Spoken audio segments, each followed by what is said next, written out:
Hey folks, let's talk about the health of India's banking sector.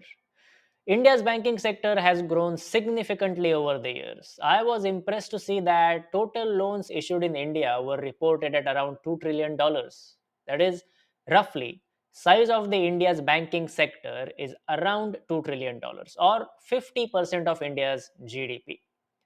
Now when banking is such a large part of your economy, it is worth checking on the health of this sector. Now, there are two metrics we can look at. Number one, non performing assets or NPAs or bad loans. And number two, CRA ratio or capital to risk weighted assets ratio. Let's start with bad loans. It is self explanatory, but let's say I borrow a home loan from State Bank of India to buy an apartment. Now, I'll have to pay some EMI for 20 odd years if I choose that loan tenure. Let's say this month I am not able to pay that EMI. If that continues and I'm not able to pay my EMI for 3 months in a row, I become a non performing asset or NPA for State Bank of India. Same is the case with a business or a company. If they cannot pay their monthly installment for 90 days in a row, that business will now be an NPA for that particular bank.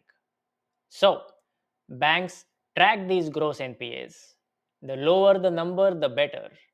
It is simply a ratio of bad loans to total advances. Now, in India's case, banks' gross NPAs slipped to over 13 years low of just 2.5%. That means, let's say, all the banks in India put together lend out 100 rupees in total. Of that, only 2.5 rupees worth of loans are in default or bad loans or are non performing assets. And see how this NPA ratio has moved over the years. From 2011 to 2018, it rose to over 10%. From there, to fall to somewhere around 2.5% is quite a progress. Add to that, India's net NPAs or net bad loans have fallen to almost 0.5%. See, as banks realize that their loans are going bad, they start setting aside some capital to make up for the losses coming out of these bad loans.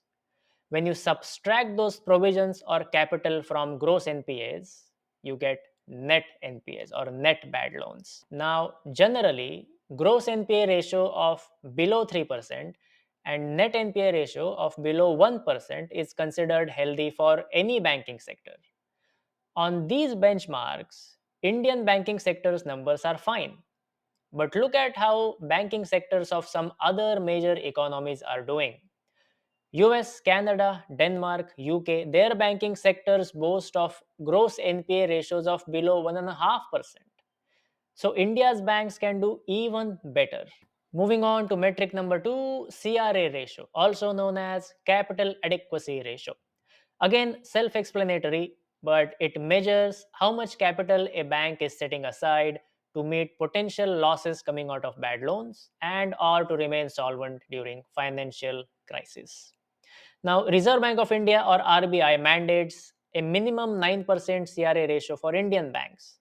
And Indian banking sector as a whole is sitting at around 16% CRA ratio. Quite comfortable. Now, look at this graphic from June 2024.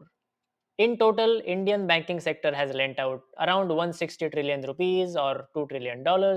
Their CRA ratio is rising and well above 9% mandated by Reserve Bank of India.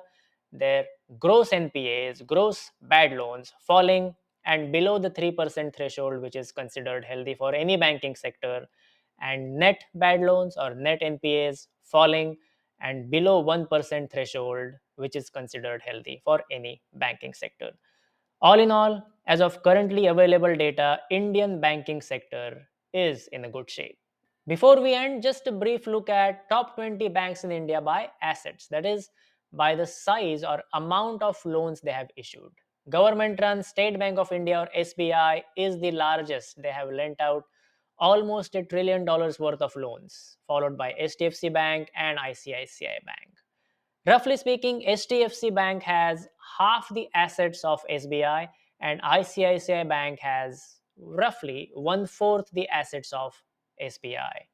Just looking at this, I would guess that State Bank of India would be the most valuable bank, followed by HDFC and ICICI. Now let's look at what are the most valuable banks in India. This is how investors view Indian banks. A more profitable, more productive bank will get placed a higher value by an investor. So here, State Bank of India is not the most valued bank or most valuable bank. HDFC Bank is, then ICICI, and then State Bank of India. In fact, if you look at the top 5 most valued banks, 4 out of top 5 are private banks. Market may be trying to signal something here, that government may need to get out of the banking business. I hope you found this analysis interesting. I'll speak with you again next week. Until then, take care.